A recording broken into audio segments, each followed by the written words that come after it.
Hi hello welcome to my YouTube channel. It's me Uma Telugu వంటలు. ఇప్పుడు బాస్మతి రైస్తో పుదీనా రైస్ ఎలా చేయాలో చూద్దాము.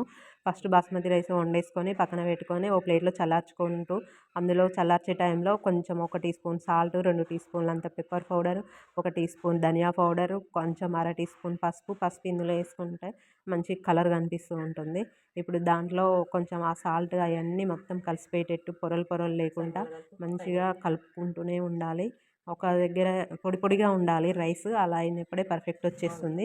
ఇప్పుడు 2 కట్టలంతా పుదీనాని మంచిగా క్లీన్ చేసుకొని కడిగి పెట్టేసుకొని మిక్సీ జార్లో వేసేసుకోవాలి.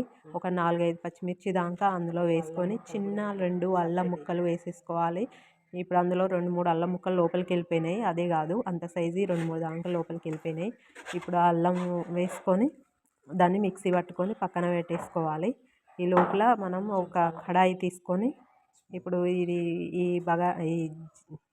పుదీనా రైస్ని చేసుకోవడం కోసం ఒక కడాయి పెట్టుకొని అందులో ఒక చిన్న బౌల్ అంతా ఆయిల్, చాలా చిన్న బౌల్ అది, దాంట్లో ఆయిల్ వేసేసుకొని ఇప్పుడు అందులో బగారా స్పైసెస్ ఉంటాయి కదా, షాజీరా, లవంగం, యాలకులు, దాల్చిన చెక్క, వీటితో పాటు 2 బగారాకులు కూడా వేసేసుకోవాలి. దీనివల్ల ఫ్లేవర్ అద్దరిపోతుంది, టేస్ట్ చాలా బాగుంటుంది. మళ్ళీ చేపించుకుంటూ ఉంటారు పిల్లలు. ఇప్పుడు దాంట్లో అదే చిన్న కప్ అంతా జీడిపప్పు అంతా ఒక 10 దాకా ఉంటాయి. వాటిని వేయించుకొని పక్కన పెట్టేసుకొని ఇందులో వేసేసుకోవాలి. ఇప్పుడు పచ్చిమిర్చి చీలికలు ఒక 4, 5 పచ్చిమిర్చి చీలికలు వేసుకొని ఆ తర్వాత ఒక గుప్పెడంతా ఆనియన్స్, మెత్తగా తురిమి పెట్టుకున్న ఆనియన్స్ వేసేసుకోవాలి.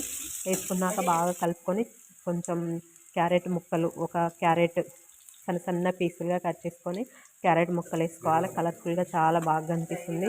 ఇప్పుడు కలర్ కోసం కాస్తంత వేయనట్టు పసుపు వేసుకోవాలి.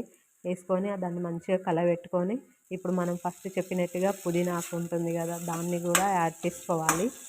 ఇలా యాడ్ చేసుకొని బాగా కలుపుకున్నాక అల్లం వెల్లుల్లి పేస్ట్ కాస్తంత కొంచెం సరిపోతుంది, లైట్గా వేసేసుకొని పచ్చివాసన పోయేదాకా వేయించుకోవాలి దాన్ని.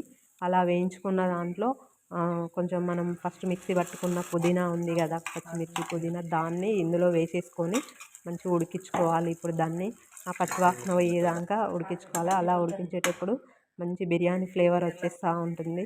ఇప్పుడు అందులో ఫస్ట్ మనం కలుపుకున్న పెప్పర్ పౌడర్ రైస్ ఉంది కదా, అన్నీ అందులో యాడ్ చేసుకోవాలి. ఆ రైస్ అంతా యాడ్ చేసుకొని మొత్తం ఆ పుదీనా పేస్ట్ ఉంది కదా, ఆ మసాలా అంతా ఆ రైస్కి పట్టేటట్టు చాలా జాగ్రత్తగా చిన్నగా రైస్ ఇరగకుండా మంచి ఒక డైరెక్షన్లో కలుపుకుంటూ ఉండాలి. ఇది బాస్మతి రైస్ కదా, ఉడుకుతుంటుంది.